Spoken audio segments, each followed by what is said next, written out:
बुरांश, तुम खेरी कबीरा की तरफ भागो और उन्हें बता दो यहाँ आखिर हुआ क्या है। ये तुम्हारे पिता की आज्ञा है।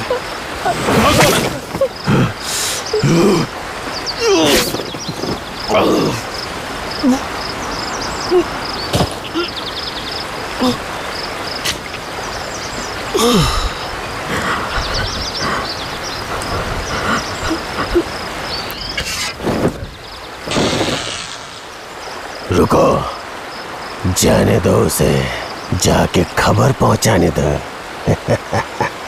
अब जाके उत्सव मनेगा उन 8 जनजातियों के सम्मेलन में।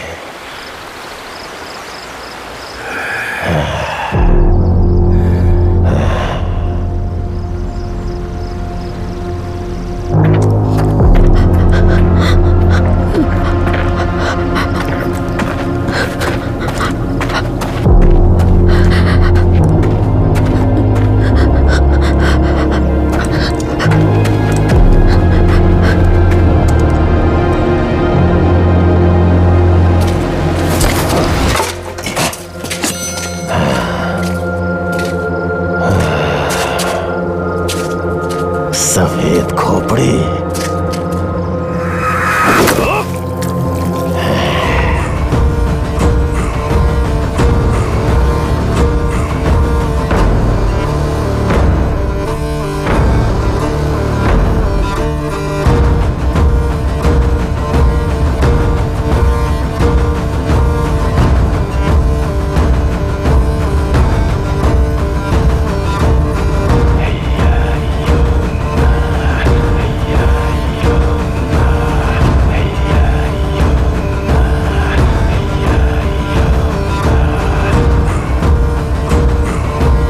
ऐसा प्रतीत होता है खीरी भूमि पे अंगोल योद्धाओं से मिलने की भूमिका पहले से ही निर्धारित थी।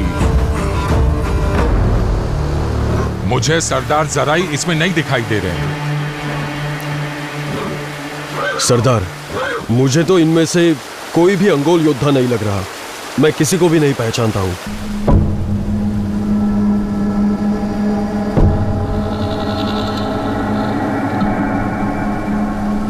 8 जनजातियों के सम्मेलन में हथियार वर्जित है। ये लोग कौन हैं? मुझे सरदार जराई से बात करनी है। हम कोई गलतफहमी नहीं चाहते। 8 जनजातियों के सम्मेलन से पहले यह नियम के विरुद्ध है। आप हथियार क्यों लाए हो?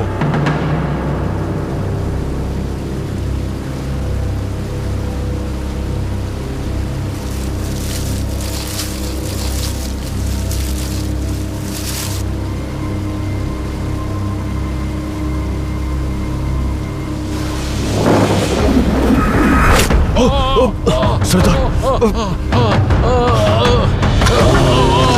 मेरी बेटी को लेकर भाग जाओ। मेरी बेटी को लेकर भाग जाओ।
सोने जा रहा हूं। मैं बर्दाश्त नहीं कर सकता हूं तुम्हारी सांसें और तुम्हारी हथेली के पसीने की गंध को।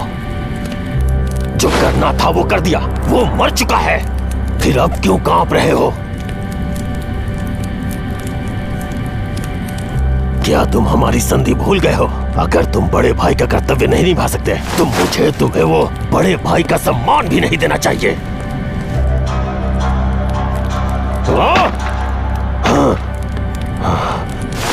वो 8 जनजातीय जिन्होंने हमारे पूर्वजों को कीड़ों की तरह कुचल के मार डाला था, वो आज भी हमारे सर पे बैठे हुए हैं।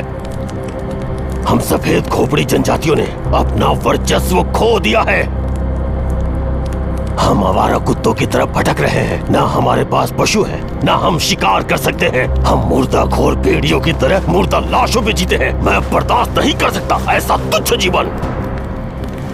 मैं जानता हूँ तुम्हारा दिल डर के मारे इतने जोरों से धड़क रहा है कि बाहर आ जाएगा। हाँ। ये खून से सना खंजर अब भी प्यासा है। जो हुआ स्वीकार करो या अपनी जान ले लो, निर्णय तुम्हारा है। हाँ।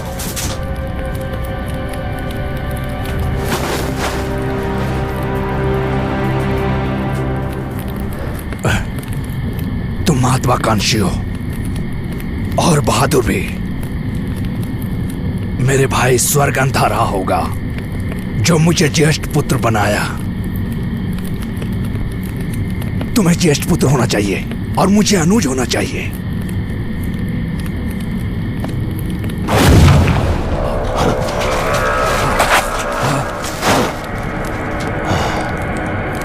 अगर तुम्हारी मृत्यु की इच्छा है तो तुम बिल्कुल सही जगह आए हो। बताओ किसका रक्त इस खंजर की प्यास बुझाएगा? चलो बताओ। अगर मेरा अंदाजा सही है तो इसी खंजर ने बुद्धिमान तलिका की गर्दन काटी है।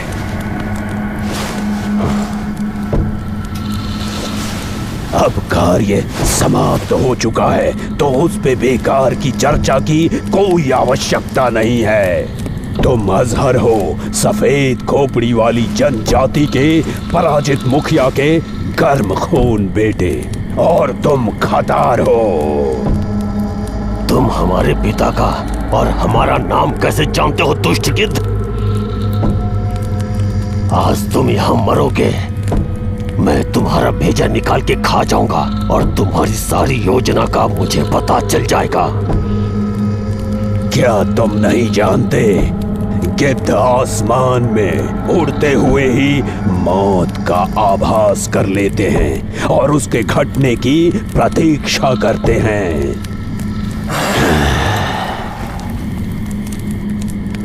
मेरी मृत्यु तुम्हारे भाग्य में नहीं, ना ही मेरी खोपड़ी का अमृतपान।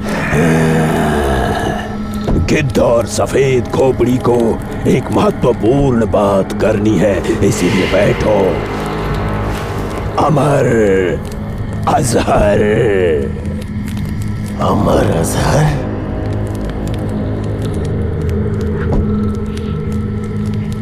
ये क्या बोल रहे हो? तुम अब तक जिंदा हो क्योंकि तुम्हारे भाग्य में 8 जनजातियों के सख्त नियमों को तोड़ना लिखा है। इसीलिए मैंने तुम्हें अमर अजहर बुलाया। तुम ये पहेलियां बुझाना बंद करो और जो भी कहना है सीधे सीधे बोलो। साधारण आदमी भले को सीधा नहीं देखते हैं, पर चतुर लोग उसे रेंगते हुए सांप की तरह देखते हैं। शांत हो जाओ बेटे। जैसी कि कहावत है, महान लोग सम्मेलन में ही मर जाते हैं।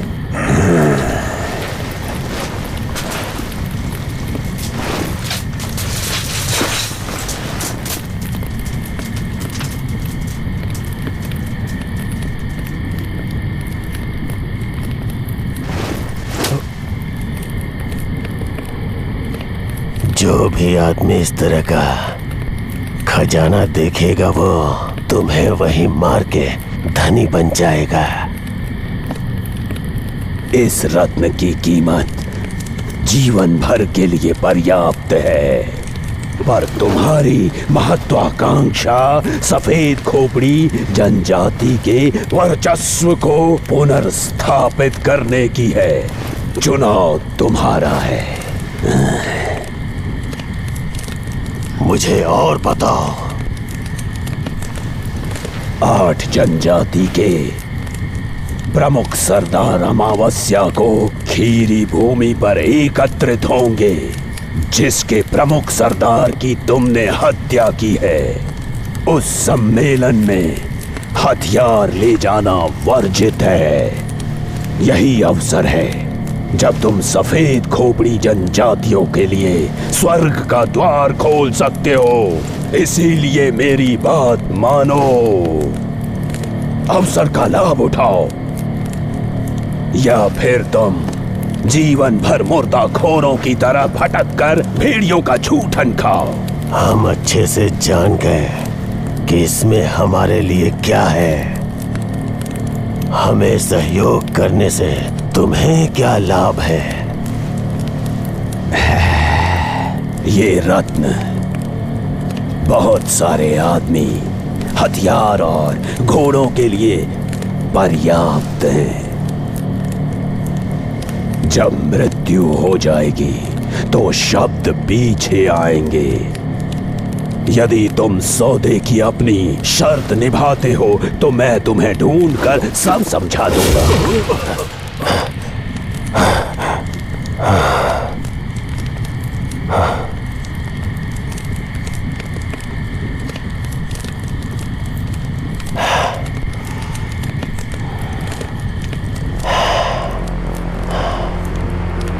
ये अमर असर है।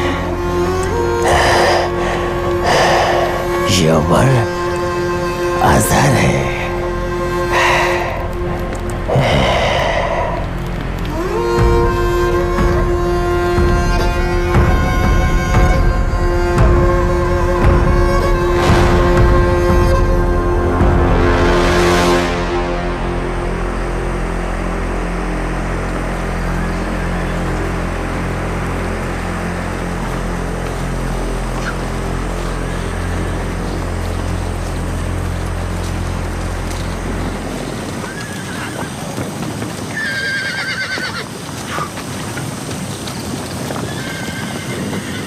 वाह,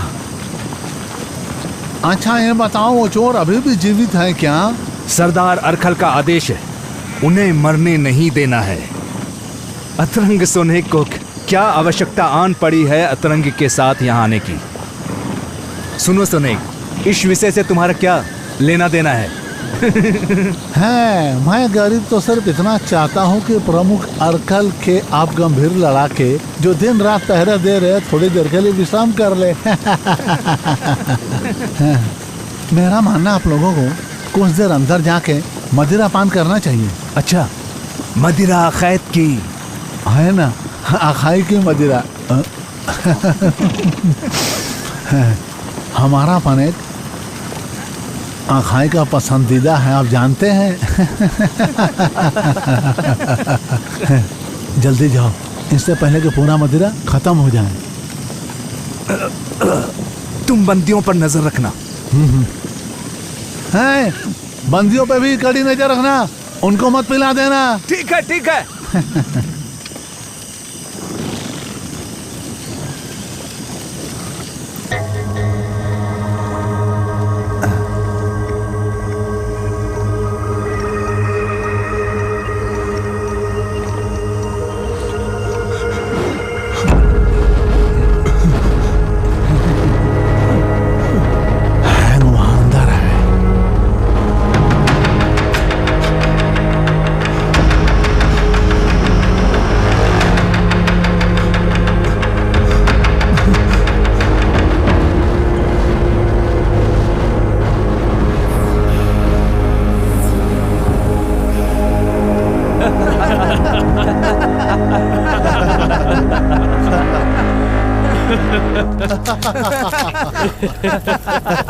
ये मदिरा है, मदिरा अखाई की।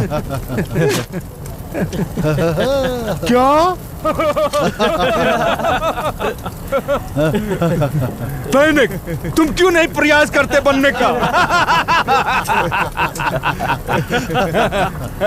मेरे लिए ज्यादा हो जाएगा ना।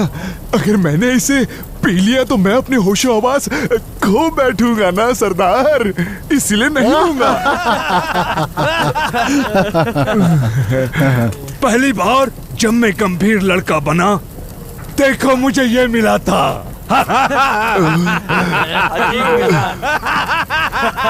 इस पर मृत्यु दाता ने हमला करके इसका जबड़ा तोड़ दिया।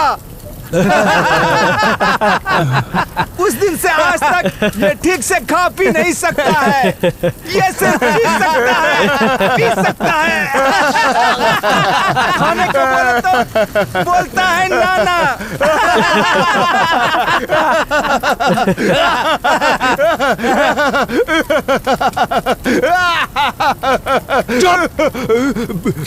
मुझे माफ कीजिए, माफ कीजिए। अगर ये तेरे लिए बहुत मजेदार है तो सरदार अरखल के आते ही हम तेरी बलि चढ़ा देंगे। पकड़ लो इसको। माफ करिए मुझे, मैं दोबारा ऐसी गलती कभी नहीं दोहराऊंगा, ये मेरा वादा है आपसे। मैं तो आप लोगों से घुलने मिलने की कोशिश कर रहा था बस। ये जो हमारे साथ है, गिरिमजन्नी के पास गया था और फिर इस पर हमला हो गया, फिर ये उठा नहीं।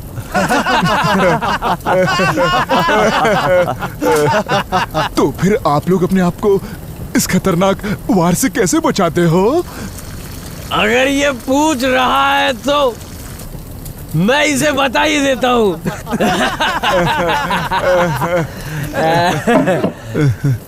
ऐसे और ऐसे भी। फिर हम इसको भी वैसे बचाएंगे। हमारी आखिरी मांग यही है।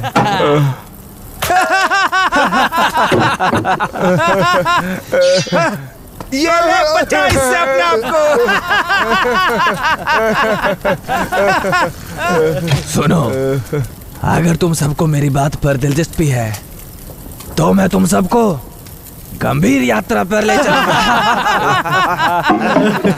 मुझे माफ कीजिए, आप जैसे लड़ाके होते हुए मेरी क्या औकात है सरदार? क्या मैं अब बाहर जा सकता हूँ? बैठो। ठीक है, निकल जाओ। मजा आ गया।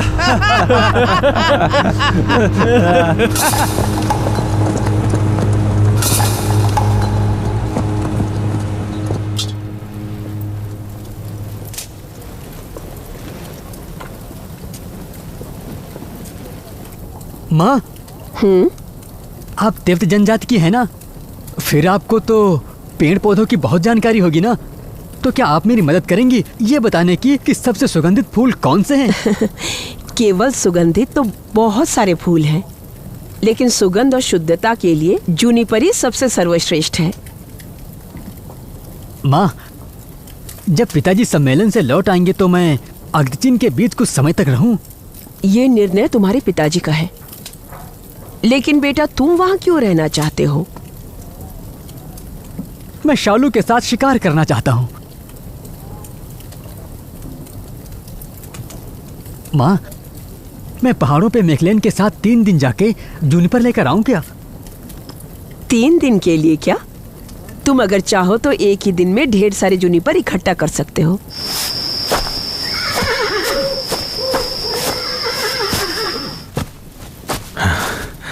खौताए, चलो खरगोश का शिकार करते हैं।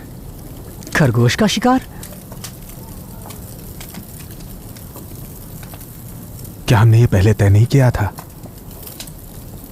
हाँ, खरगोश का शिकार और जूनिपर लाना। खरगोश का शिकार या जूनिपर इकट्ठे करने की चिंता मत करो तुम। आप दोनों सतर्क रहना, क्योंकि समय बिल्कुल भी ठीक नहीं है। हाँ। और जब तुम दोनों के पिताजी बाहर हैं और अगर ऐसा में कुछ हो गया तो उसके लिए मैं जिम्मेदार कहलाऊंगी। जी। अच्छा, तुम जाओ अब।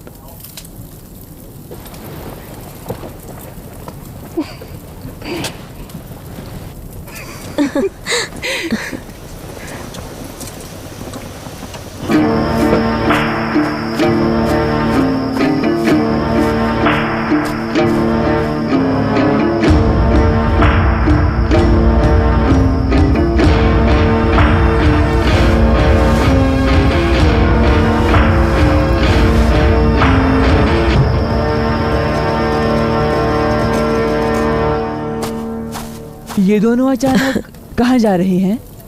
दोनों एक साथ मिलकर जूनिपर लाने गए हैं।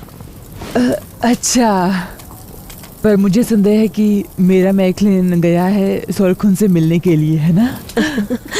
मेरा खावताई उसके हर जुर्म का बराबर का हिस्सेदार है। माँ होने के नाते मुझे पता रहता है कि उसके दिमाग में क्या चल रहा है। बिल्कुल सही कहा। मैकलिन को भी लगता है कि वो मुझे मूर्ख बना रहा है।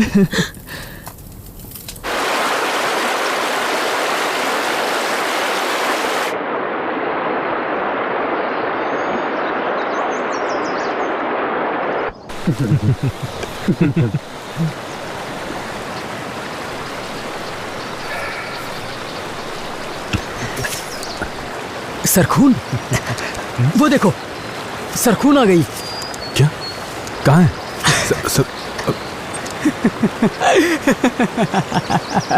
मेरे साथ मजाक करोगे तुम? हाँ? देखो तुम्हें तो मैं ये अगर मैं नहीं होता तो आपकी प्रेम कहानी की कोई कहानी नहीं होती, क्यों है ना? हाँ? मैं ही हूँ जिसने आपकी प्रेम कहानी के राज को अभी तक राज रखा हुआ है। हाँ, ये तो सच है, पर मुझे पता है कि तुम्हारा कोई मतलब होगा इसके पीछे।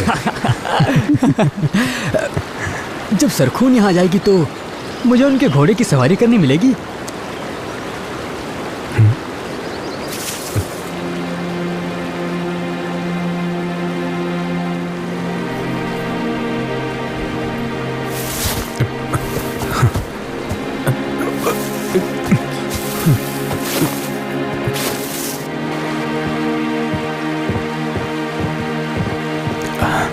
अब इसे उतारने में मदद करो। अब खींचो। ठीक है।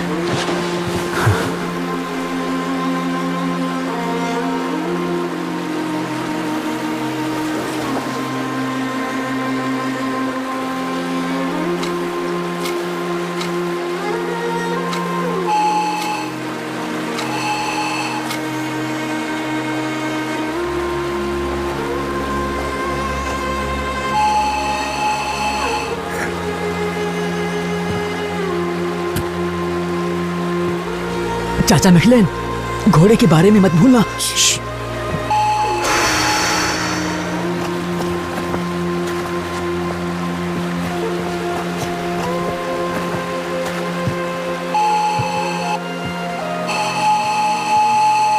खावताई, तुम बहुत अजीब आवाज निकाल रहे हो। मेरे घोड़े ने आवाज सुनी और बहुत बेताबी और तेजी से यहाँ निकले दौड़ने लगा। मेरे विचार में बेताब सिर्फ घोड़ा ही नहीं, आप भी थी यहाँ आने के लिए। घोड़े से ज्यादा आपकी सांसें फूली हुई लग रही हैं मुझे। तुम कुछ ज्यादा ही बोल रहे हो। वैसे तुमने कहा था कि पहाड़ों में तुम्हें कुछ देखने के लिए जाना है। देखना तो था मुझे, पर पैरों में दर्द काफी है। मेरा घोड़ा भी काफी थक गया है, यहाँ आने में लगातार दौड़ा है, इसीलिए अब तो मैं यहीं पर रुकूंगा। मेरे दो सास घोड़े को यहाँ की हवाएं बहुत पसंद है। क्या तुम उस पर घोड़सवारी करोगे? मैं कितनी मदद करता हूँ, क्या तुम्हें पता है इसका?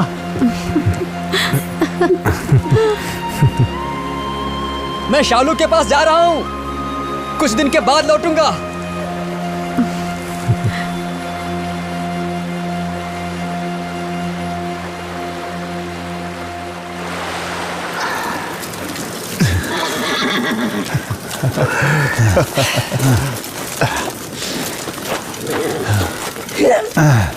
अच्छा है। पता है तुम्हें क्या?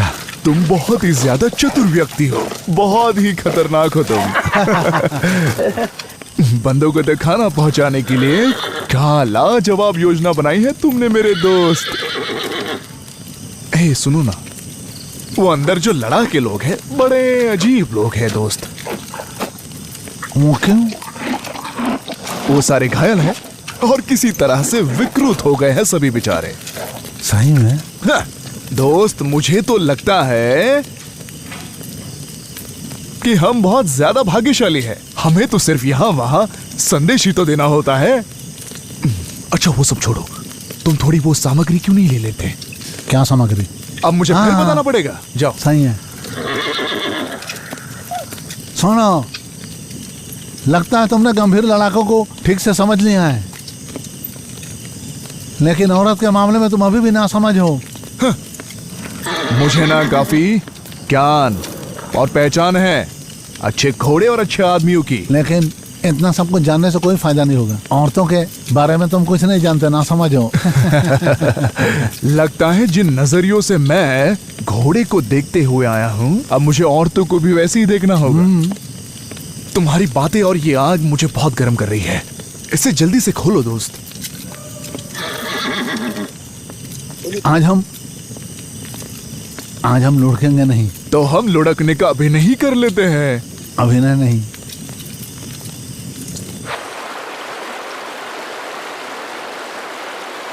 तुम्हारे चांद से चेहरे पर लगता है बादल छाए हुए हैं।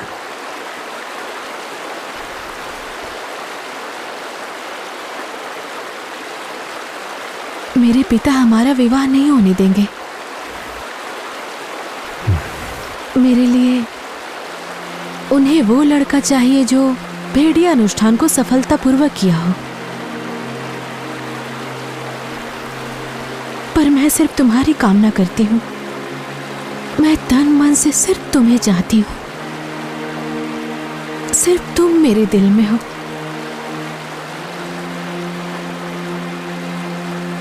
हमारी जनजातियों के बीच सदियों से अच्छे रिश्ते रहे हैं, तो भला वो मना क्यों करेंगे? अपने दिल को मत दुखाओ। देखो हमारा प्यार बिल्कुल सच्चा है, उन्हें हमारा विवाह करवाना ही होगा। हमारे रिश्ते अच्छे जरूर हैं, पर पिताजी तुमसे विवाह नहीं होने देंगे।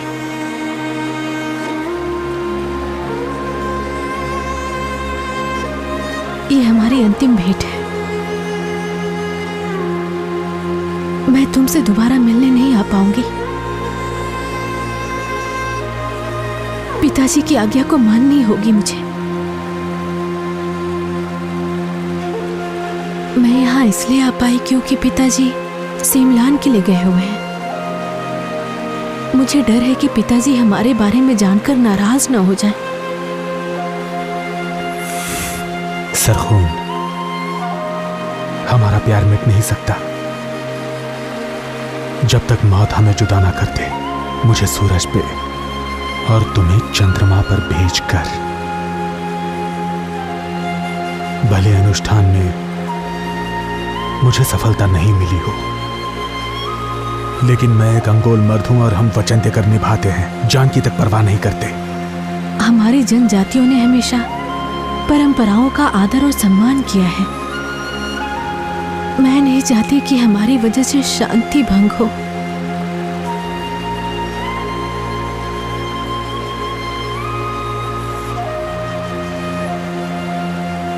क्या हमें अपनी इच्छाओं को त्याग करके बड़ों की आज्ञा नहीं माननी चाहिए?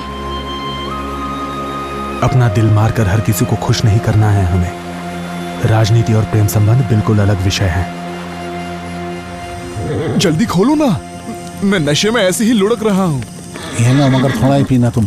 हाँ। वैसे मैंने आज के लिए कुछ सोचा है। तुमने मेरे लिए क्या सोचा है? पकड़ो इसे। ठीक है, दो। ऐसे नहीं, ऐसे पकड़ो तुम।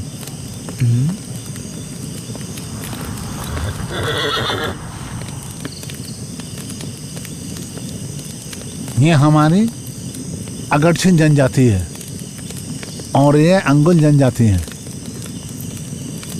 अब यहाँ से वहाँ तक जाने में घोड़ों को कितना समय लगेगा बता सकते हो?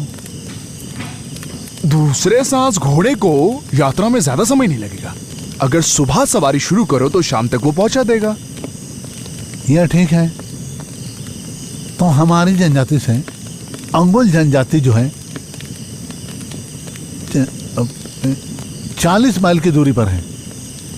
दूसरी सांस घोड़े लगातार दौड़ सकते हैं वहां तक, पर एक साधारण घोड़ा 7 मील दौड़कर ही पूरी तरह से थक जाता है। तो तुम हर 7 माइल पर एक एक घोड़े का अगर अस्तबल बनाया जाए तो घोड़े हम बदल सकते हैं। तो फिर हम 5 बदलाव में ही यहाँ से वहां तक पहुंच सकते हैं। है कि नहीं? ये बिल्कुल किसी फिल्म की तरह लग रहा है।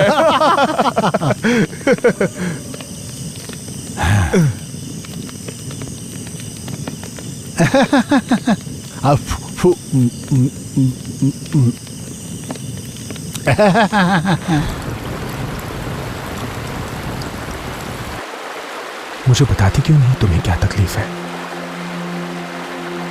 मेरे मेखलिन, मुझे पता नहीं मैं तुम्हें कैसे बताऊं। डरो मत, बताओ मुझे। तुम्हारे भाई इर्ते सेमलेन जाने से पहले मेरे पिताजी से आकर मिले थे और मैं पशुओं का ख्याल रख रही थी। वो मेरे पास आए और उन्होंने मुझसे बड़ी असहज करने वाली बातें की। इर्ते ने ऐसा क्या कहा? उन्होंने मुझसे कहा कि वो मुझे दूसरी पत्नी बनाएंगे जब वो प्रमुख बनेंगे। तुम बिल्कुल परेशान मत होना, हम दोनों खून के रिश्ते से भाई हैं। मेरा भाई इर्ते तुमसे बिल्कुल ऐसी बात नहीं करता। अगर उसे हमारे रिश्ते के बारे में पता होता तो। देखो तुम चिंता मत करो। उन्होंने ये बात मेरे पिताजी से भी बताई होगी, तभी पिताजी ने मुझसे इस बारे में बात की। इर्ते की एक पत्नी और एक बेटा है। अगर वो दूसरा विवाह करेगा तो उसके घर की शांति भंग हो जाएगी।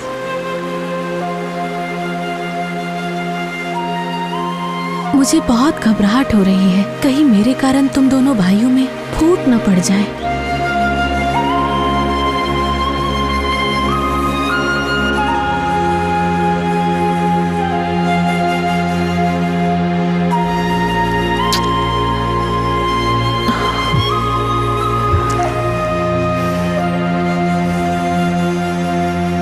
जब हमारे पिता सम्मेलन से वापस लौट आएंगे मैं उनसे मिलने आऊंगा, तुम्हारा हाथ मांगने। मुझे अपने आप से अलग मत करना।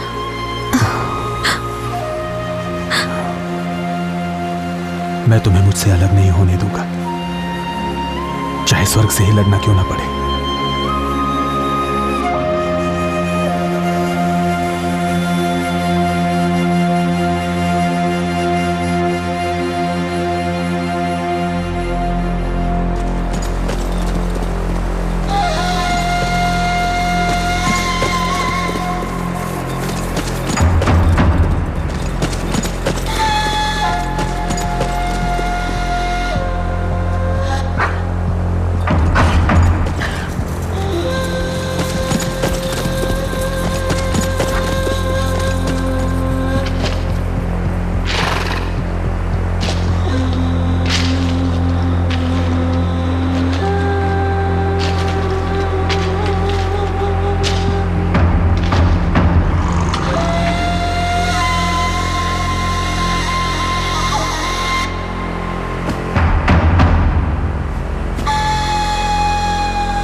ये बताओ तुम दूसरे घोड़े की सवारी क्यों कर रहे हो?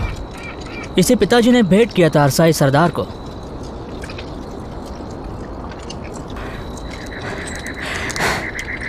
मैं सरखून से मांग कर लाया हूँ ताकि हम दोनों इसकी सवारी करें।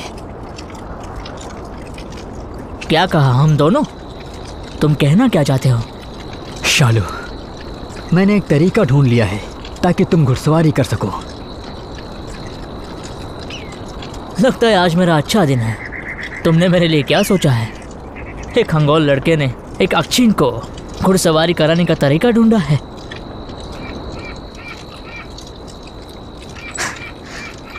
मैंने तुम्हारी जात के प्रतीक दूसरी सांस की सवारी कर ली है और तुम अग्रचिन होते हुए भी नहीं कर पाए। क्या ये ठीक है? बताओ। ये वाकई खूबसूरत घोड़ा है। एक दिन मैं भी इसकी सवारी ज़रूर करना चाहूँगा, लेकिन पता नहीं कब। कोई साधारण घोड़ा हो तब भी मैं घुड़सवारी करना चाहूँगा। दूसरी सांस स्वभाव से ही जंगली है, उसे मैं भी पूरी तरह नियंत्रण में नहीं ले सका हूँ, पर जैसे ही वो तुम्हारे नियंत्रण में आ जाएगा तुम भी जल्द हवा से बातें करने लगोगे मेरी तरह। मैंने और कई सारे चित्र बनाए हैं, तुमने नहीं देखा होगा या देखा है? मैंने अभी देखा है, पर मैं इन चित्रों को समझ नहीं पाया। तुम्हें समझाओ। कुछ दिन पहले की ही बात है, मुझे फिर से एक अजीब सा सपना आया। तुम एक हिरन के झुंड का नेतृत्व कर रहे थे और मैं एक भेड़ियों के झुंड का नेतृत्व कर रहा था। वो मुझे समझ आया। मैंने सूरज, चंद्रमा, सितारे और बहुत सारे घोड़े भी देखे उनके नीचे दौड़ते हुए, लेकिन मेरे हाथ में क्या था? और हम दोनों के बीच ये आग क्यों जल रही है?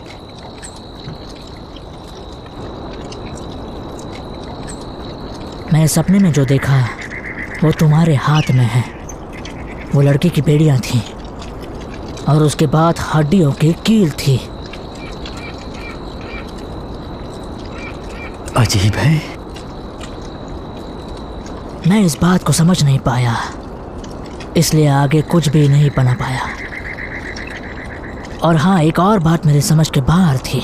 वो ये है कि उसमें मेरा एक हाथ गायब था।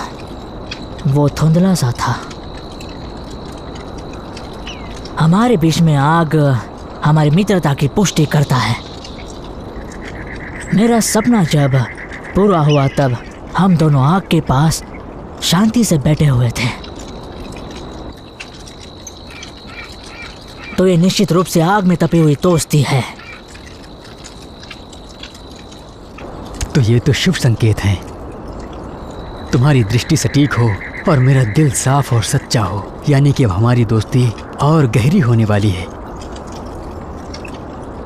खोताई, तुमने ज्येष्ठ जराई और सरदार रसाई के साथ इतना समय बिताया कि तुम्हारे शब्दों और आंखों में तीर दृष्टि आ गई है। उनका उपकार है। ठीक है, तुम्हें सवारी कराने के लिए मुझे एक तरकीब सूझी है। चलो आज ही शुरू करते हैं। अगर तुम्हारी तरकीब सही है तो समझो मैं तुम्हारे साथ हूँ। स्वर्ग को निर्णय लेने दो। चलो चलो।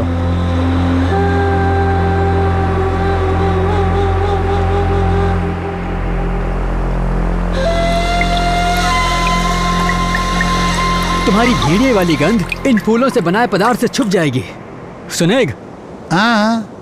फूलों की औषधि और मिलाओ। कब? अभी। ना।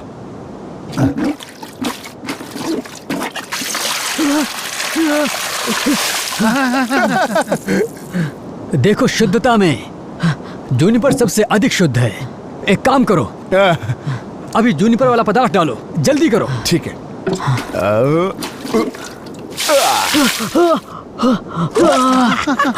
हमारा हो गया है नहीं? रुको, सुनो, अब जूनिपर वाली धूप की भाप देंगे। पहले हमने इसे धोया, अब हम इसे जुन्नीपर वाली धूप की भाप देंगे। जल्दी करो।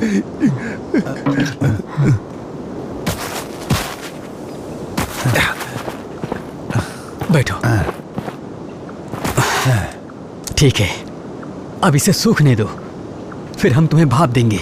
सुनो, यह है मेरी लाजवाब तरकीब तुम्हें घुड़सवारी करवाने की, समझे? तुम्हें यकीन है ये काम करेगा? देखो, कोशिश करना सपने देखने से बेहतर है। घोड़े तुम्हारी भेड़िए की गंध से घबराते हैं ना, तो हम उस गंध को जूनिपर की सुगंध से दबा देंगे। सुनो, ये हमारे सालू को पवित्र कर रहा है। हे सुनो, जूनिपर को ठीक से धूप में बनाओ। बना रहे। अब उसे यहाँ ले आओ। हाँ ठीक है, चलो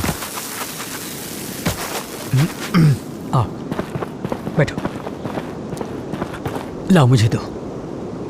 अरे हाँ, लो। पैनिग जी, अपना कुर्ता उतारिए। जी।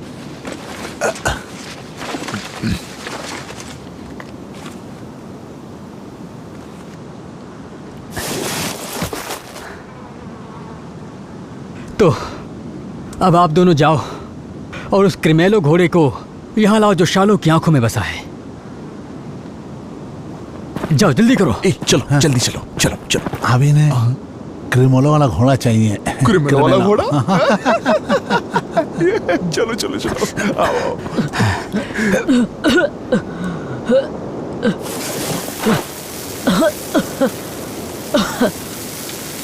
बस अब बहुत हो गया।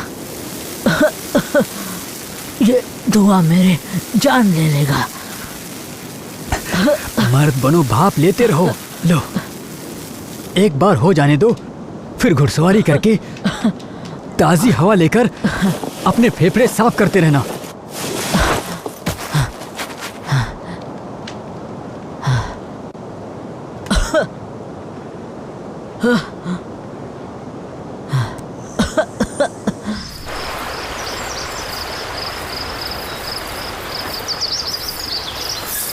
पिताजी, खेरी भूमि आने में और कितनी देर है? हम उनकी भूमि पर आ चुके हैं। आज हमें यहीं रुकना होगा। चलो उधर।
बुरांश, तुम खेरी कबीरा की तरफ भागो और उन्हें बता दो यहाँ आखिर हुआ क्या है। ये तुम्हारे पिता की आज्ञा है।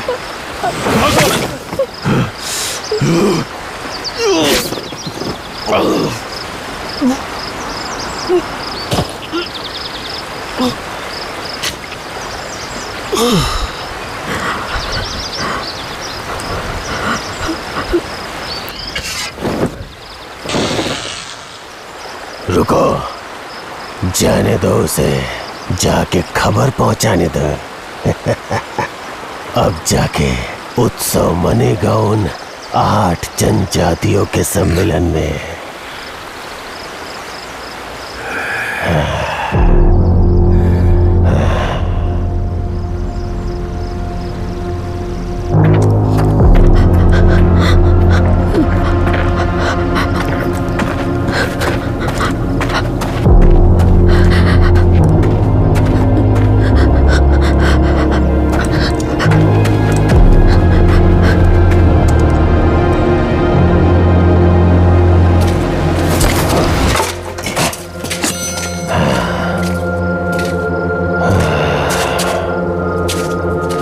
सफेद खोपड़ी,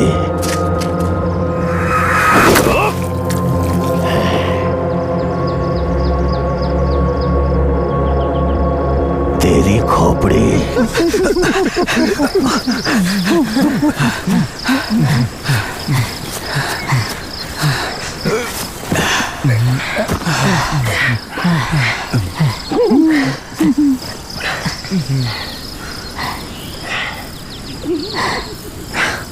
भागो यहाँ से।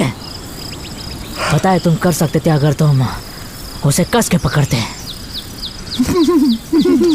अब ये बताएगा कि घोड़ा कैसे पकड़ते हैं। तुम्ही ने तो कहा था हमें यहाँ पर आने के लिए। माँ ने निश्चित रूप से कहा था कि सबसे सुगंधित जूनिपर फूल ही होता है।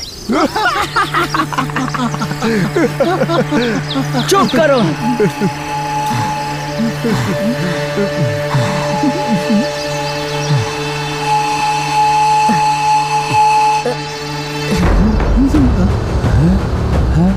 है ऊपर वाले। मृत्युदाता, चलो भागो।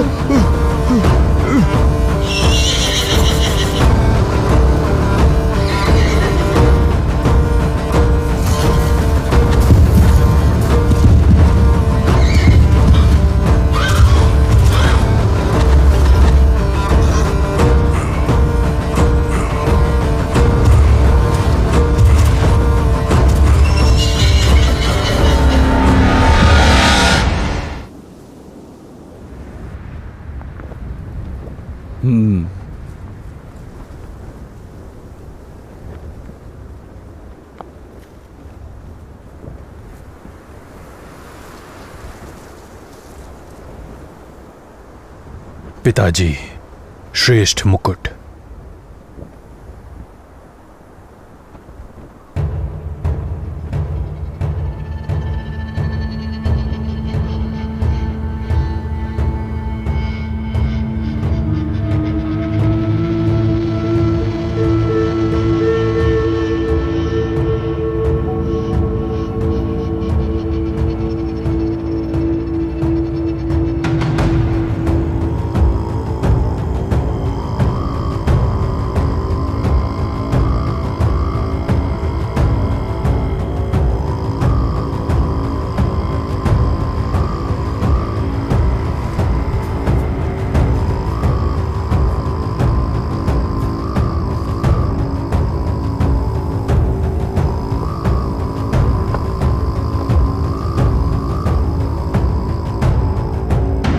खैरी जनजाति अपने अतिथियों का सम्मान क्यों नहीं करते? बुद्धिमान तलिगा की शोक सभा तो अब तक संपन्न हो जानी चाहिए थी। यह शांति संदिग्ध लगती है। बाकी जनजातियों की तुलना में हमारी यात्रा सबसे लंबी है। इतनी लंबी यात्रा सहन करना दिवंगत बुद्धिमान तलिगा और खेरी जाति के लिए बड़ा सम्मान है। आयोजनकर्ता इस तरह हमारा अपमान भला क्यों करेगा? उन्हें अपने अतिथियों का अच्छे से स्वागत करना चाहिए। हताश मत होइए। उनके पास अवश्य कोई कारण होगा। जब हम शिविर पहुंचेंगे तब पता चलेगा।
मुझे दिख रहा है बुद्धिमान तलिगा के मौत के साथ जैसे खीरी जाति के संस्कार और सभ्यता भी मर गई हो। क्या आप अपने अतिथियों का ऐसा स्वागत करते हैं?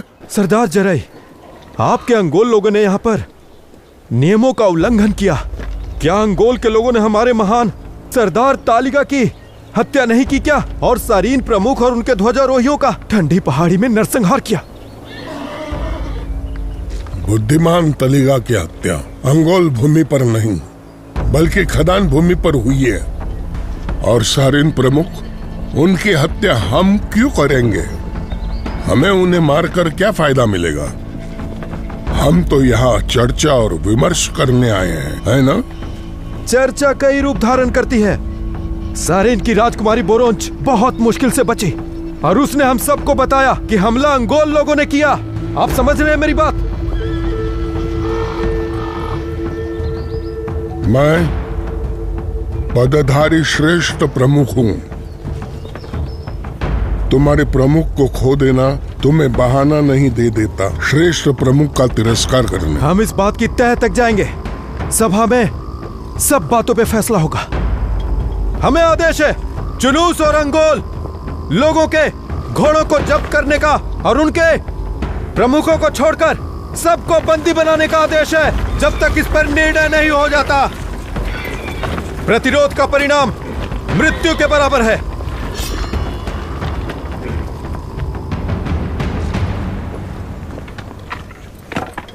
ऐसा ही होगा। तो मेरे साथ आइए सरदार।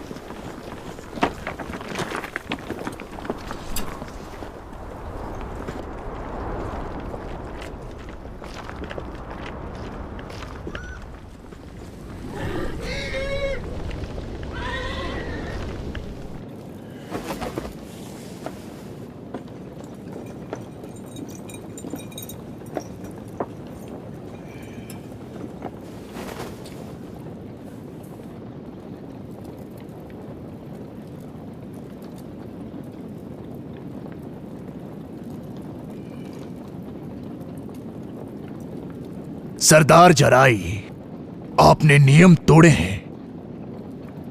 बैठिए।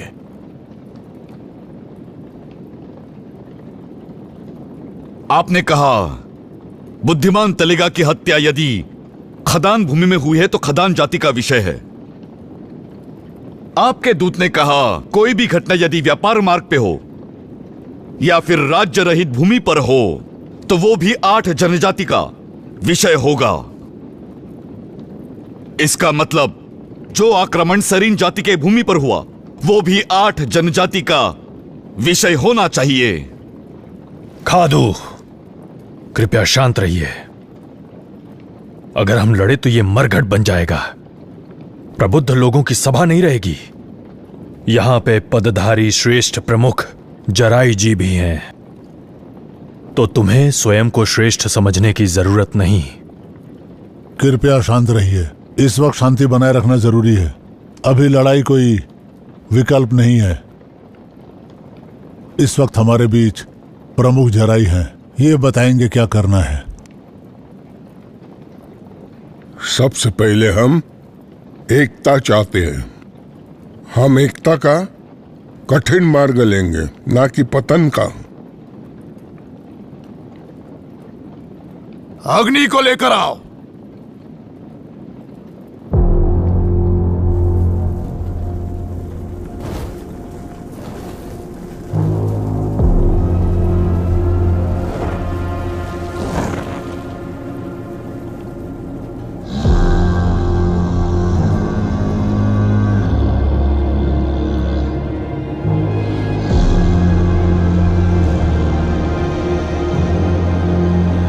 मैं सिर्फ सत्य कहूंगा। मैं प्रतिज्ञा लेता हूं अपने पिता सूर्य की, अपनी माता चंद्रमा की और शक्तिशाली स्वर्ग की प्रतिज्ञा लेता हूं।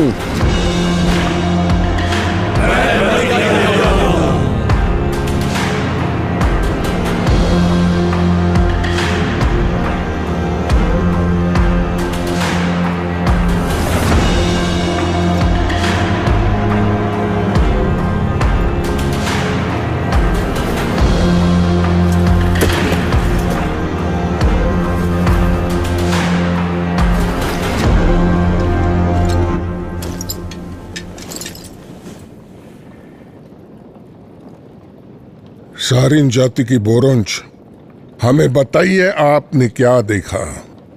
वो अंगोल आदमी ही थे? आप कैसे कह सकती है? इस सुबह हमने ठंडी घाटी में शिविर बनाया।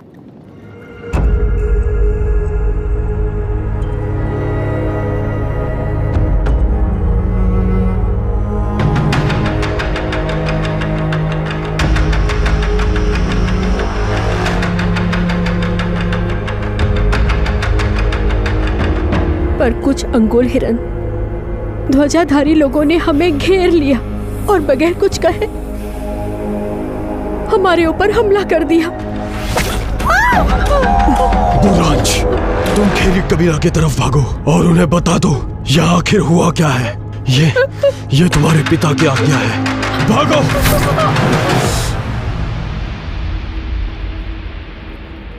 मेरे पिता ने मुझे बचा लिया और मैं यहाँ आ गई।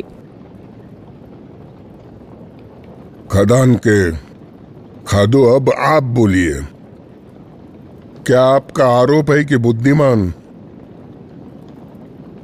तलिगा की हत्या अंगुल वंशभूषा के लोगों ने की है? मैं अकेला चश्मदीद गवाह नहीं था, सभी खदान के लोगों ने देखा है। महान सेवगी ने भी। खादू, बंद करो अपनी ये बकवास।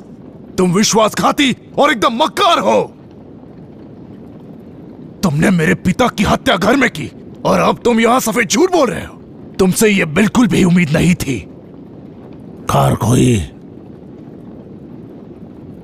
शांत। तुमने अपने अनुष्ठान से क्या जाना है?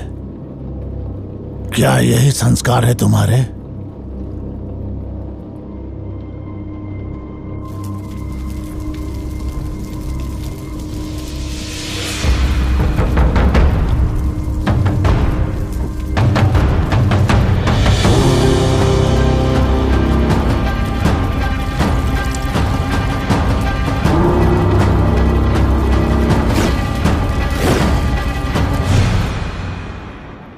क्या तुमने तालिगा की आत्मा को नहीं जगाई?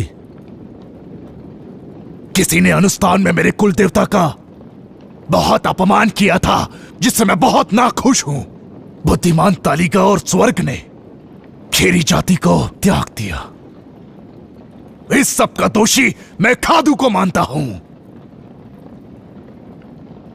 शायद बंदी के रूप में तुमने मेरे कुल देवता का अपमान किया हो। ये तुमने मेरे साथ ठीक नहीं किया खादू। शांत हो जाओ सरदार। हमें पहले सरदार श्रेष्ठ जराई और बुजुर्ग को बोलने देना चाहिए, यही सही होगा। सरदार अरखल, तुम भी बराबर की ही दोषी हो, समझे? तुम्ही ने हत्यारों को अपने घोड़े उपलब्ध कराए। खारखोई, तुम्हारा आरोप बिल्कुल गलत है। अगर हमारे बीच विश्वास ही टूट जाएगा तो हमारे इस चर्चा का कोई मतलब नहीं होगा। हमारी अक्षित जाति ने यह घोर पाप नहीं किया है। मैंने उन सब लोगों को बंदी बना लिया है जिसने हमारी दूसरी सांस घोड़े को खो दिया था और नष्ट कर दिया था। 2 वर्ष हो गए हैं मुझे श्रेष्ठ प्रमुख का पद धारण करके। मैं प्रतिज्ञा लेता हूं स्वर्ग की, मैंने यह हत्या का घोर पाप नहीं किया। कोई बड़ा षड्यंत्र है इस सारी घटनाओं के पीछे। हमें जल्द से जल्द पता करना होगा इसके पीछे कौन है।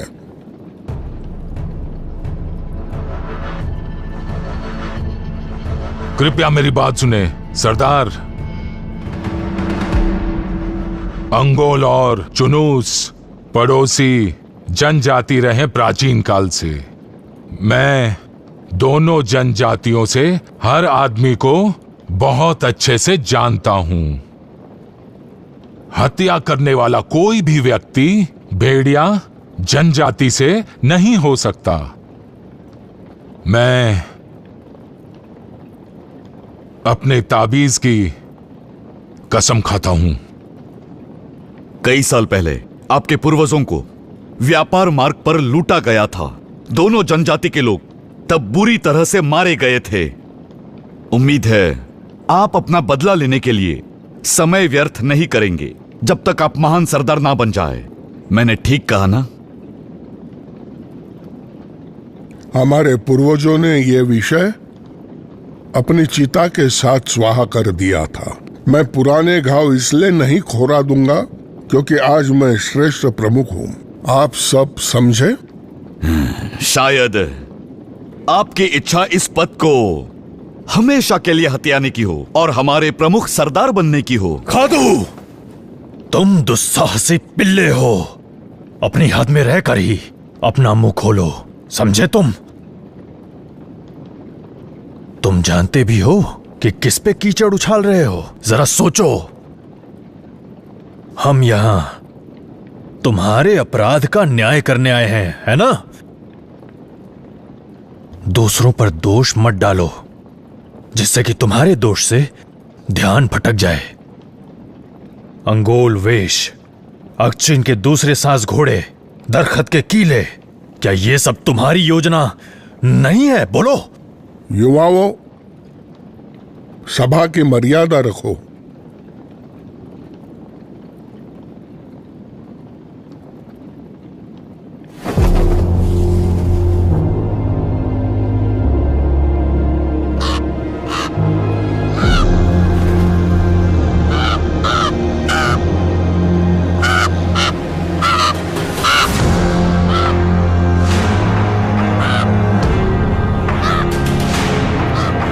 काले कौओं की तरह मेरे घर में आकर अपने दिलों के कपट को मत दिखाओ।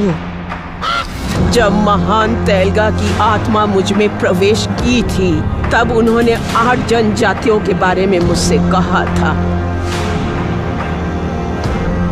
सही कहा था उन्होंने कि शांति भंग की जाएगी, लोहा भी पिघलेगा, रक्त भी बहेगा और रक्त ऐसे बहेगा जैसे पसीना बहता है। मेरे हत्यारे की तलवार और भी रक्त की प्यासी है। अपने योद्धाओं और घोड़ों को तैयार करो। तुम्हारा शत्रु तुम्हारे पास ही बैठा है।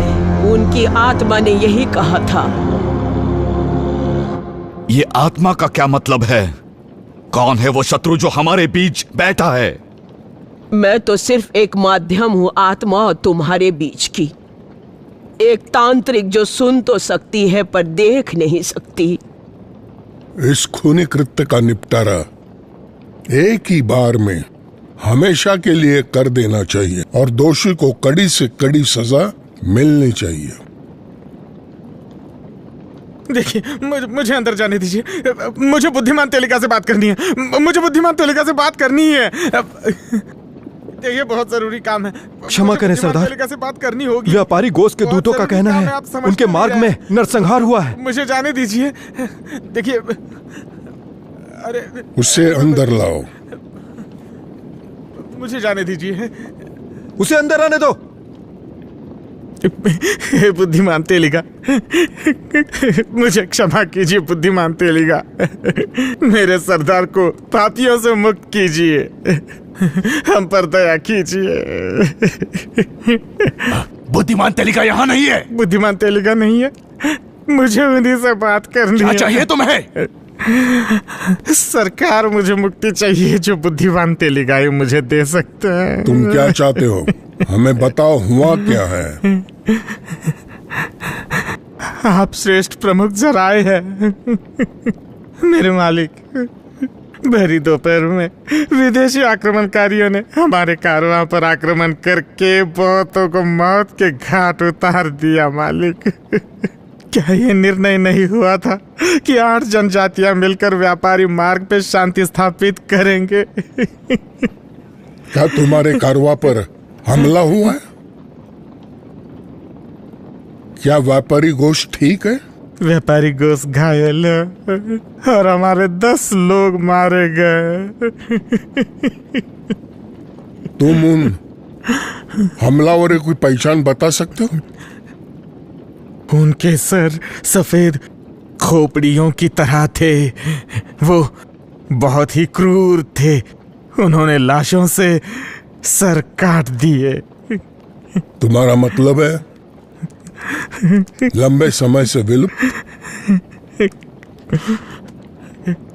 सफेद खोपड़ी जनजाति ने किया है?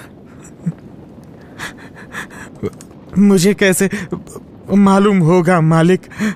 मेरे सरदार ने मुझे यहाँ इसलिए भेजा था कि हमारी सुरक्षा की जा सके, हमारे घायलों की सहायता की जा सके मालिक।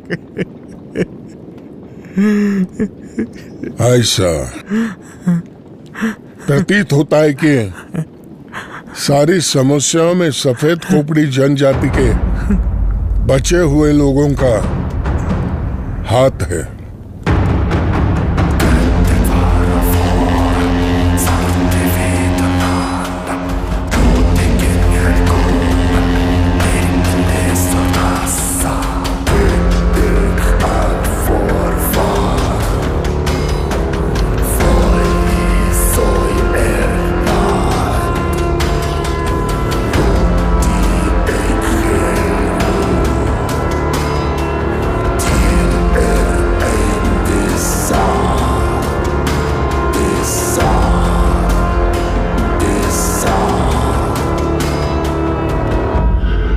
मुझे माफ कीजिए मालिक। वो सारे हमलावर लोग अपने मुखिया का नाम पुकार रहे थे। वो कह रहे थे, अमर अजहर, अमर अजहर। मैंने ये नाम अपने दोनों कानों से सुना।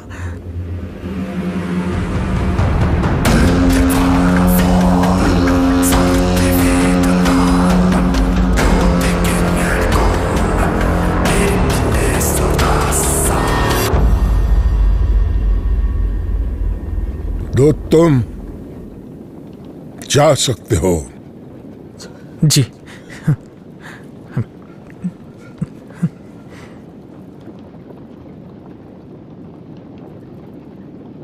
बहुत ही खतरनाक और भयानक दल स्टैटसन के बच्चे, जो दिल और दिमाग को निकालकर बहुत मजे से खाते हैं। अब वो छुपकर हमारे जमीनों पर आंखें गाड़ रहे हैं। पिताजी, मैं उन हत्यारों और लुटेरों को जिन्होंने अंगोल जनजाति को कलंकित किया, उन्हें बिल्कुल नहीं छोड़ूंगा। नहीं, तुम ऐसा नहीं करोगे। तुमसे कई वर्ष पहले 8 जनजातियों के बुजुर्गों ने यह निर्णय किया है, मिलके इन सफेद खोपड़ी जनजाति का सर्वनाश करने का न्याय होगा। तब से आज तक 8 जनजातियां हर परिस्थिति में एकजुट रही है, भले ही कितनी मुश्किल परिस्थितियां आए। आज हम भोज में सारीन के सरदार खातरान की खोपड़ी खाएंगे और अपने पूर्वजों की आत्माओं को संतुष्ट करेंगे।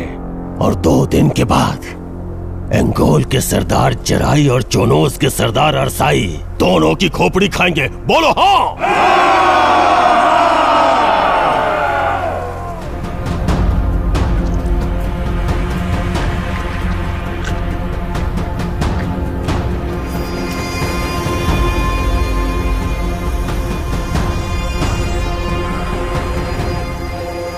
मैं हूं सफेद खोपड़ी जनजाति के सरदार दाल सातसेन का दूसरा पुत्र अमर अजहर।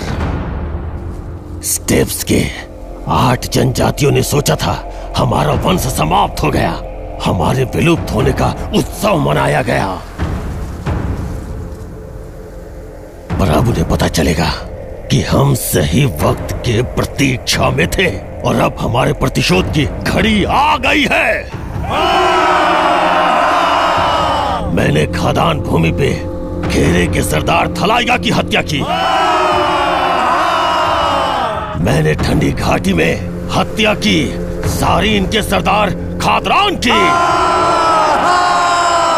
और 2 दिन के बाद मैं हत्या करूंगा अंगोल के जराई और चुनूस के अरसाई की उसी स्थान पे जहां मेरे पिता की हत्या की गई थी। अपनी तलवार से उनकी खोपड़ी काटूंगा। मानव का सेवन करने वाले, लोहे का जिगर रखने वाले सफेद खोपड़ी साम्राज्य स्थापित होके रहेगा। खेरे जाति पे हमला होगा। अगचिन जाति का नाश होगा। खदान को काट दो। खदान को काट दो। देवत जाति का विनाश हो। देवत जाति का विनाश हो। अपने शत्रुओं का हम जिगर खाएंगे और उनकी खोपड़ी से अमृत पान करेंगे। अपने शत्रुओं का जिगर खाएंगे। भोज उत्सव का समय आ गया है।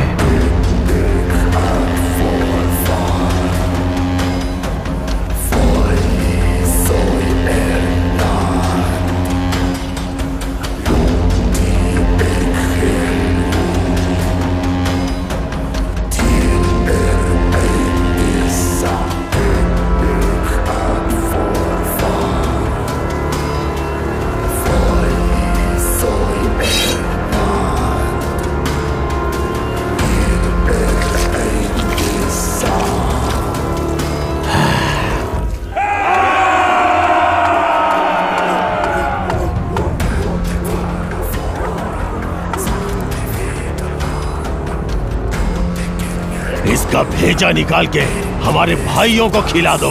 ले जाओ।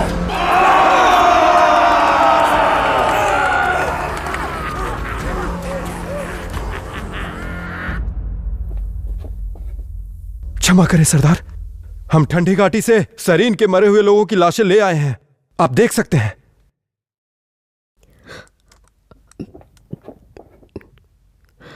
सुनो लड़की, रुको। तुम इसे झेल नहीं पाओगी। मरने वाले सूर्य में विलीन हो जाते हैं, जो जिंदा रहते हैं वो आगे बढ़ते हैं। रुको।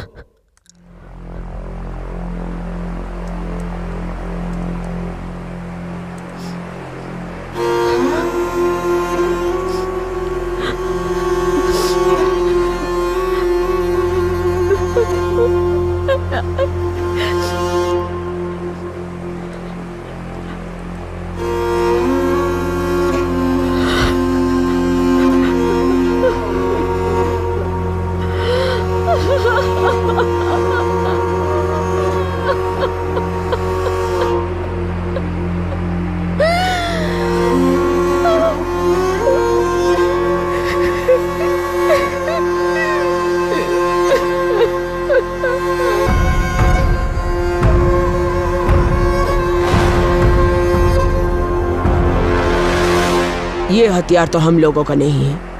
हमारे जनजातियों के पास तो इस तरह के हथियार नहीं पाए जाते हैं। हर घाव का ठीक से निरीक्षण करो।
ये खून बाहर के हथियार से किया गया है। अंगोल खादान या 8 जनजातियों में से किसी ने भी ये काम हरगिज नहीं किया है। ये मौत संकेत है भविष्य के नरसंहार का। अनगिनत लाशें बिछेंगी, रक्त की नदियां बहेंगी। अगर कोई इन सब के लिए जिम्मेदार है तो वो है क्रूर सफेद खोपड़ी वाले जनजाति।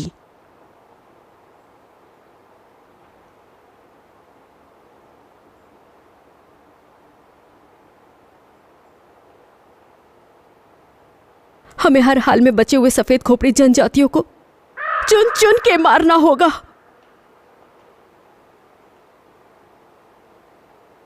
मैं अपने पिता के कटे हुए सर का बदला लेकर रहूंगी।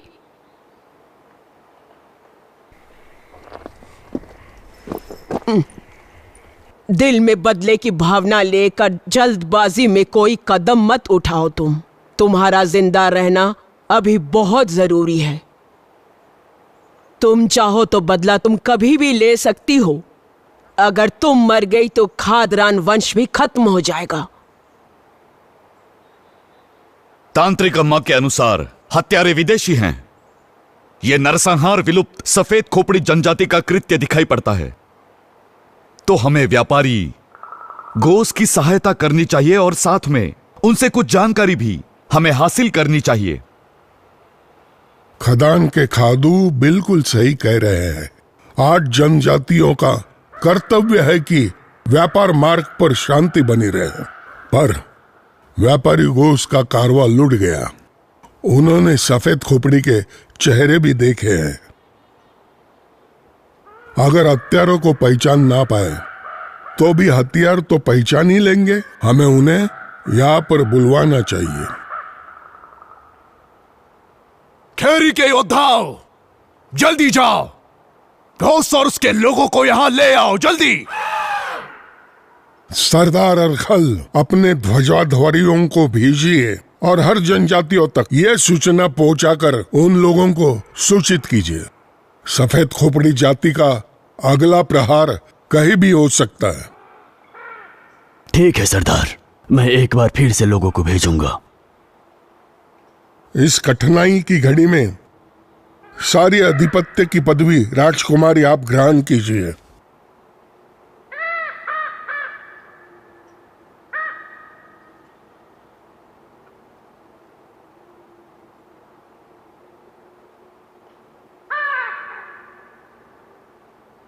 ईश्वर करे आपकी दृष्टि न्यायपूर्ण हो। अपनी जनजाति के ध्वज को कृपया सभा में लाइए।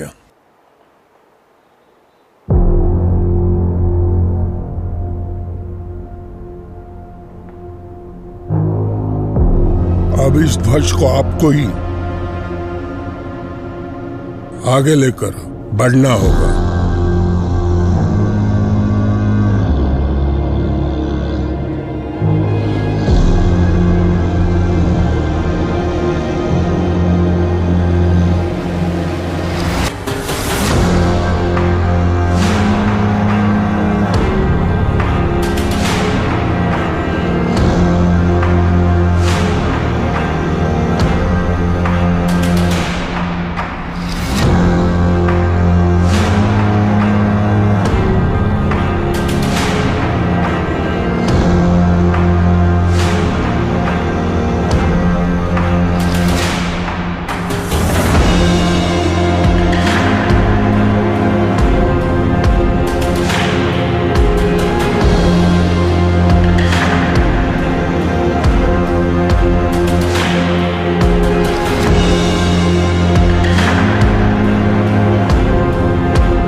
आज के बाद से अपने काले ध्वज को 8 जनजातियों के सरदारों के सर से सुशोभित करना है, क्योंकि इन्होंने मिलकर हमारे पूर्वजों का वध किया था और हमें वंशहीन करने का प्रयास किया, और अब हम इनका हिसाब करेंगे, है कि नहीं? सफेद खोपड़ी जनजाति अब कुत्तों की तरह टुकड़ों पे नहीं पलेगी। अब हम सायों में छुपकर अपना जीवन व्यतीत नहीं करेंगे। हमारे पूर्वजों ने इस भूमि पे जहां तक दृष्टि जाए राज किया था, राज, और अब हमारे प्रतिशोध की घड़ी आ चुकी है। अपने पूर्वजों की आत्माओं को शांति दिलानी होगी, चाहे उसके लिए हमें अपना बलिदान क्यों न देना पड़े।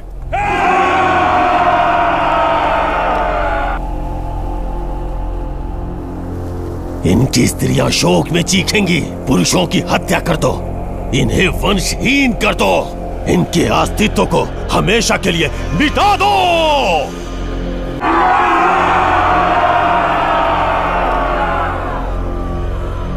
मैं हूं अमर अजहर और हम लोग हैं सफेद खोपड़ी जाति।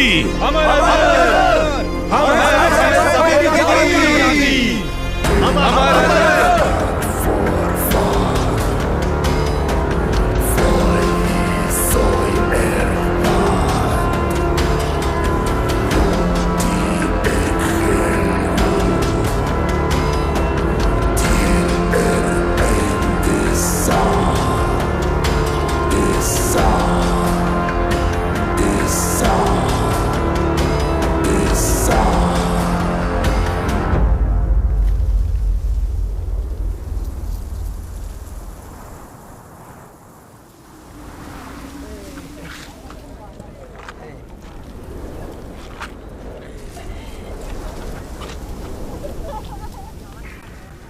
सफेद जनजाति के यही कुछ लोग जीवित रह गए हैं।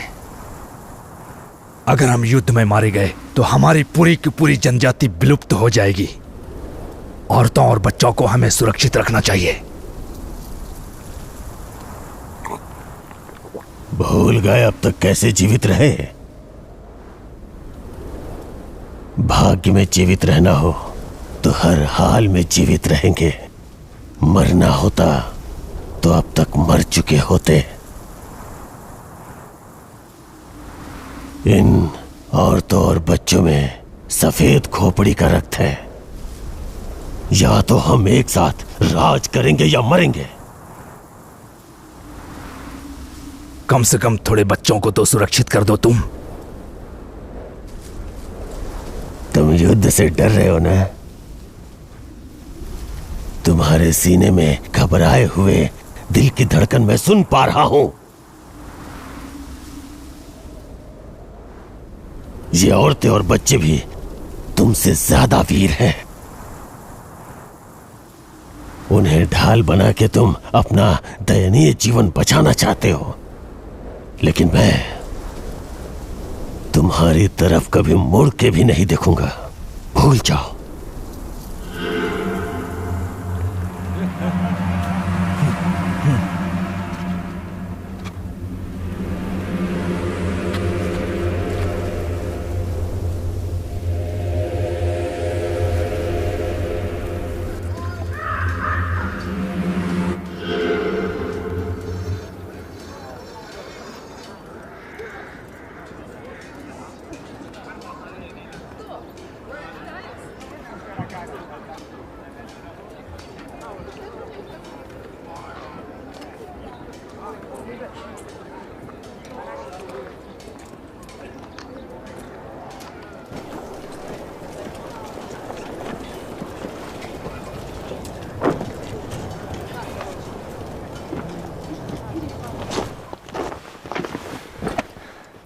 क्या आपने मुझे याद किया बुजुर्ग कुंजीर?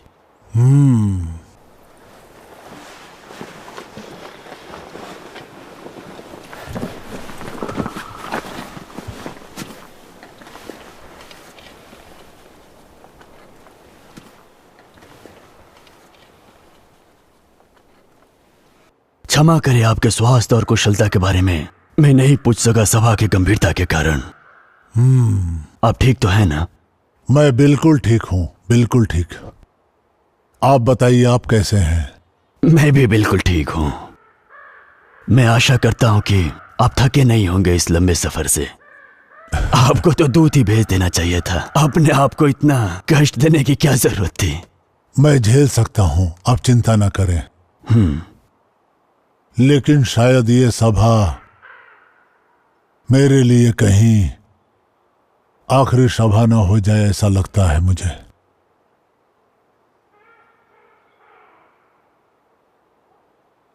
ये बूढ़ा आदमी अब तक आपके पिता के उपकारों को नहीं भूला है बेटा।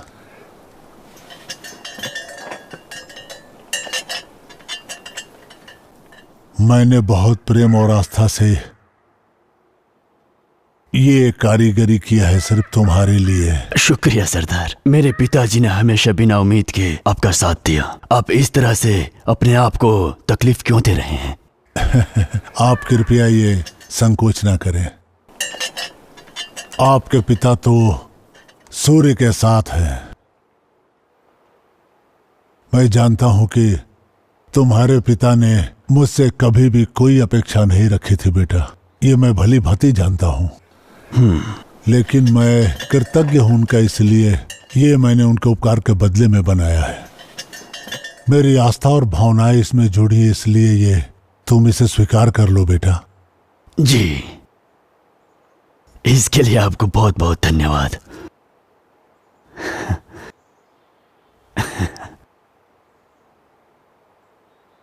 और जब मैं इस सभा के लिए आ रहा था ना, तो मुझे स्वर्ग ने अभ्यास कराया था। जी। मैंने एक रक्त रंजित तारा देखा। ये आने वाला कठिन दौर का संकट है। आगे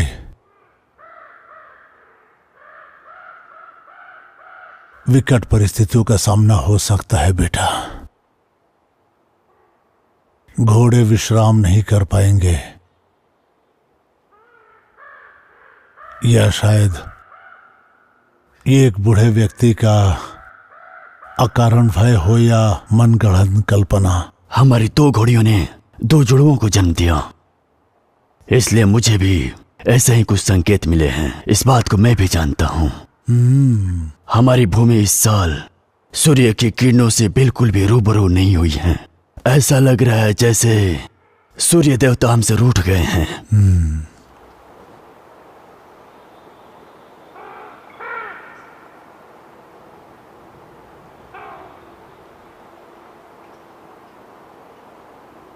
मेरे सरदार, वो हत्यारे वहां पर तूफान की तरह आए और हम पर टूट पड़े। वो अपने सरदार को अमर अजहर के नाम से पुकार रहे थे। अचानक आक्रमण करके हमें पूरी तरह से भयभीत कर दिया। उन्होंने निर्दोषों की हत्या कर दी।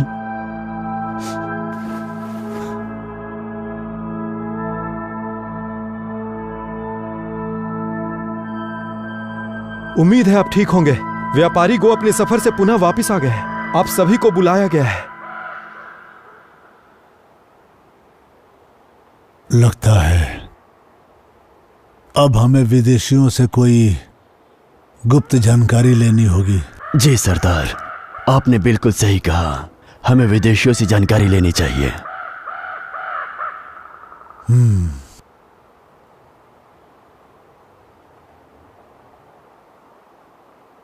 अब हम कैसे विश्वास करें कि व्यापारियों के लिए इस भूमि में मार्ग सुरक्षित होगा? मैं तो पूरी तरह से बर्बाद हो गया सरदार। अब मैं क्या करूंगा?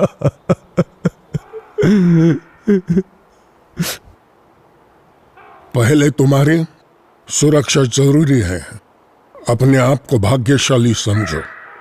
8 जनजाति युद्ध के कगार पे आकर खड़े हो गए थे इस घटना की वजह से।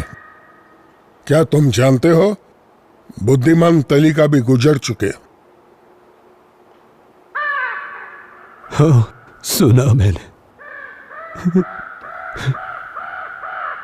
इस स्वर्ग जैसी भूमि को किसकी नजर लग गई? किसने ये दुस्साहस किया हो? लोगों के सरदार, इतने लोकप्रिय, इस भूमि के महान जादूगर बुद्धिमान तलिगा की हत्या करने की। पता है, सारीन के दयावान सरदार खादरान, जिनकी दया दिली चर्चित थी, उनकी भी हत्या कर दी गई। ये कैसा अभिशाप है? इतना खून, इतनी मौतें। वो काला कटोरी लेकर आओ।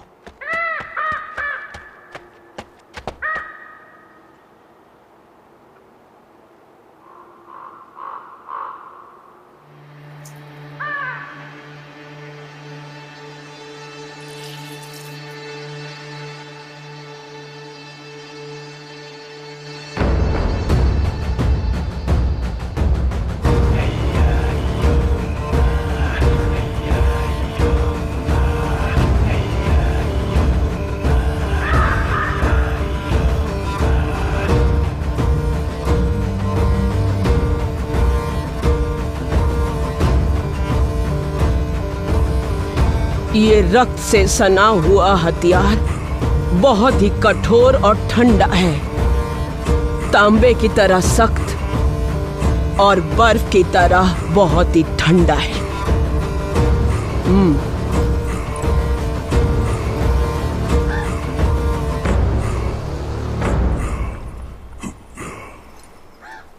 व्यापारी घोष, आप शांत हो जाइए।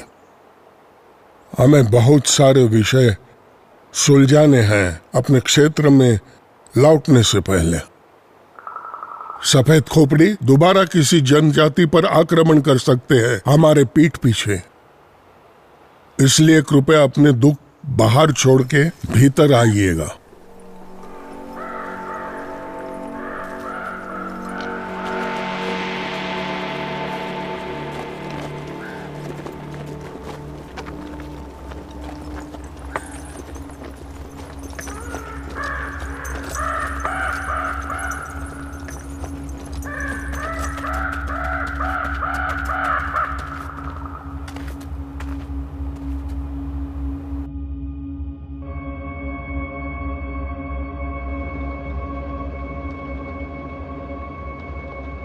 हमें उस हत्यारा का विवरण करे व्यापारी घोष।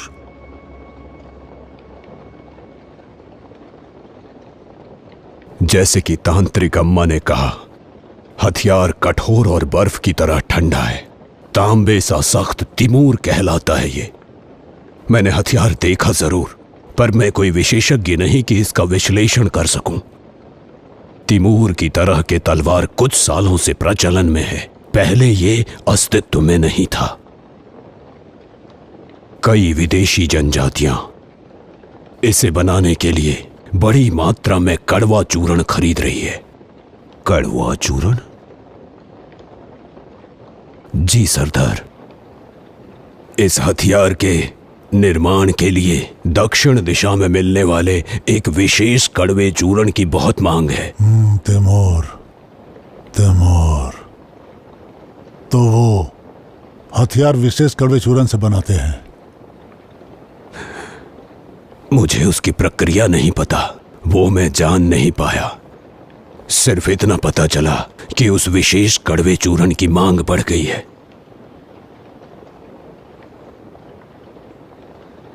तुमने वो विशेष कड़वा चूर्ण कहाँ बेचा? वो लोग इस तिमूर हथियार का उत्पादन कहाँ कर रहे हैं? यहां से दूर शांकिया साम्राज्य में 4 सागर के पार, वहां के लोग ऐसे तिमूर की तलवार बनाते हैं। वही लोग इस कड़वे चूर्ण को खरीदते हैं।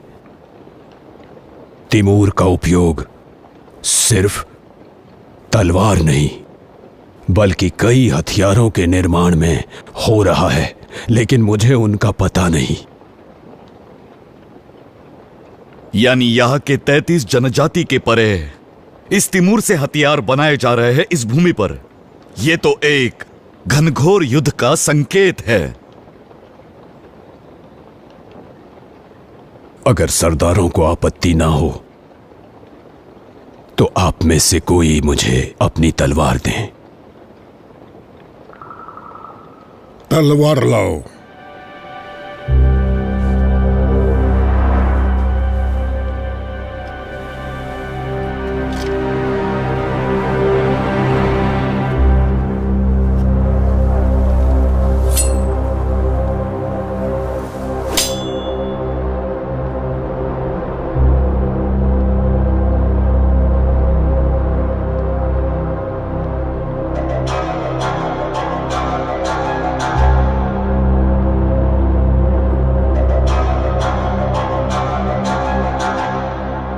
मैंने ये खंजर उत्तर दिशा की संकरी भूमि से खरीदा था सरदार।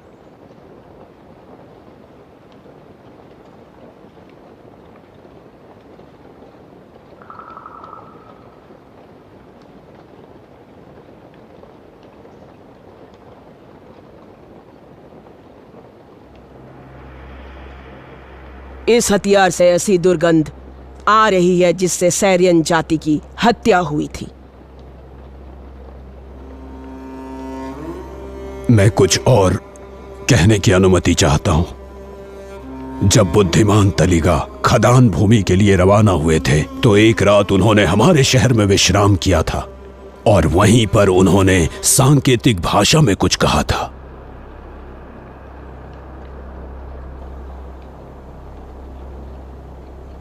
अब आप तमाम सरदारों के बीच शांति बनी रहे, इसलिए मेरा चुप रहना ही